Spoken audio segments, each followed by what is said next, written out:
Ever wondered what the best technique is for crying on cue? Well, I've collected 8 of the most Commonly suggested methods to try out and see what works and what doesn't. Oh. Hi, my name is Vincent and I'm a writer and coach at StageMilk, and I'm also an actor, just like you. The ability to cry on cue is one of the most sought after and elusive skills. Not only did I research a bunch of different methods, all of which I will be trying out today for your viewing and educational pleasure, but I am also going to read out some tips sent in by you. Yes, our lovely, wonderful, talented StageMilk members. Warning, warning, we do not endorse these methods or recommend them to be tried at home. Warning. Seriously, do not try some of these at home, you'll see why. Make sure you stay until number 8, where I will be trying one of the most peculiar suggestions, but also I will reveal some of the best advice that I found. Oh, you'll have to like and subscribe below just to figure out how I did it. Number 1 of the most popular facts, chopping onions. I've got a very safe knife. Oh. You can get a parent to help you. If anyone else is afraid for my fingers, same. Yeah, it's happening. See, you can see them. That's a tear. This even-handed justice commends the ingredients of our poison chalice to our own lips. Ooh. If you're an actor and you have to use vegetative fumes to fill your sockets just so that you can create emotion, I feel like that's not safe. Okay, so this is an effective method to induce tears, but we do not recommend it, okay? I'll put this knife down, that seems threatening. Suggestion number 2 for crying on cue.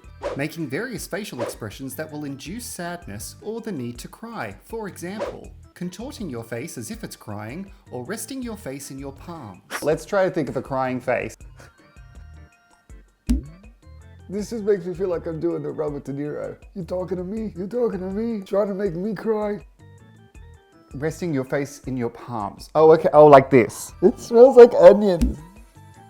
Yeah. Our first comment is from Libby. Well, there's a few tips I have. One of them being yawning really big until your eyes water. Let's try it. It's still watering, okay. And for crying in a scene, just fake it till you make it. Honestly, act like you're crying. Act like you're sad and tears will come. It's kind of effective. Like Libby suggested, once you start faking it, the real feelings will kind of bubble to the surface and then you can kind of ride them. That one's relatively safe in comparison to some of the others. Go for it if you want. Tip number 3, watch a scene or listen to a song that you know makes you cry. I will watch a movie that I know makes me cry. It's the end of Marley and Me. Spoiler alert, I am going to describe it as I watch it. Here we go. Owen Wilson is taking Marley, his dog, into the hayfield for what might be the last time. Oh God, they've called the doctor. Marley's just not getting better apparently. The vet just said, I'm gonna give you some time. Owen Wilson is telling him you can never find a better dog. And that he loves him a lot. If you've ever had a pet who passes away, it's very hard. You better be liking and subscribing, I swear. Make a comment. Just make a comment now. Venetia says, I use sense memory recall and I've attached it to an object. So when I think of the object, I automatically cry. When I stop thinking of it, the crying stops. Very protective for the actor. I have it for other emotions too. So when you use a scene or a song that makes you cry, you are accessing that part of you as a human being that is emotionally and inwardly triggered by an external source. Both of these suggestions utilize the really interesting technique of sense memory and emotional recall. What Venetia has brilliantly suggested is doing the homework to endow external objects with specific meaning and significance that will free the emotions she requires for any given scene. And my favorite part of her suggestion is that she pointed out that this is a safe method because it establishes a demarcation between the work and reality. We actors strive for authentic exploration in our emotional range. And sometimes, like in the case of crying, it can be a dark and foreboding journey to take ourselves. And so it is crucial to hone our abilities to be able to separate fact from fiction for your own mental protection. That's the reason why I'm going to be able to get through this video. You better be subscribing. Let's keep going. Number 4, reverse psychology. Sarah says, I think in my mind, don't cry, you can't cry, you must not cry, and then I magically cry. Don't cry. Don't cry, Vincent. Hey, don't. What? Seriously, I actually don't think you are going to Maybe cry. Instead of being antagonistic, you could help me right now.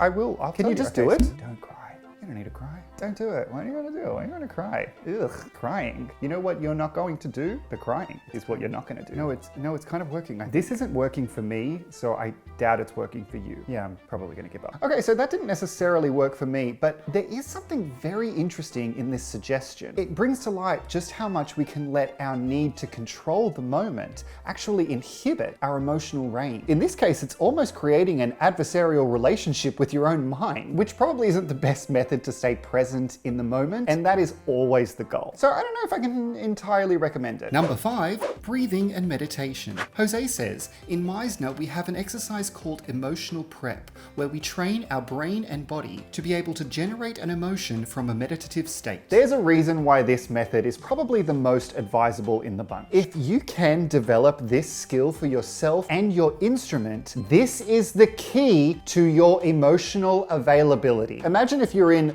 the throes of a chaotic set or even handed a script moments before an audition. The internal techniques you have honed to sync your mind and body to be open and available will be an invaluable solution to navigating your way through any environment or any demand. Nowadays, we have plenty of access to guided meditations. The one that I do actually recommends counting your breath up to 10.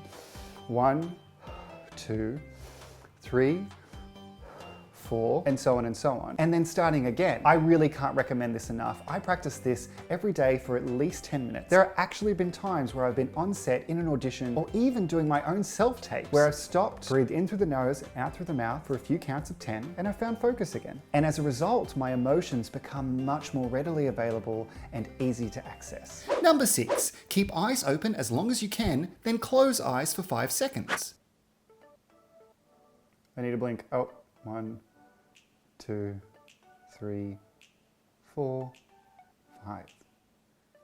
Okay, they're watery. Something's coming. Something's coming. Iwona says, I don't blink for like 20 seconds until my eyes are watery, and to be fair, I trained my body to emotionally somehow react to that state of physicality. Bringing myself physically to crying helps me to connect quickly to the emotion appropriate to the moment when everything else fails me.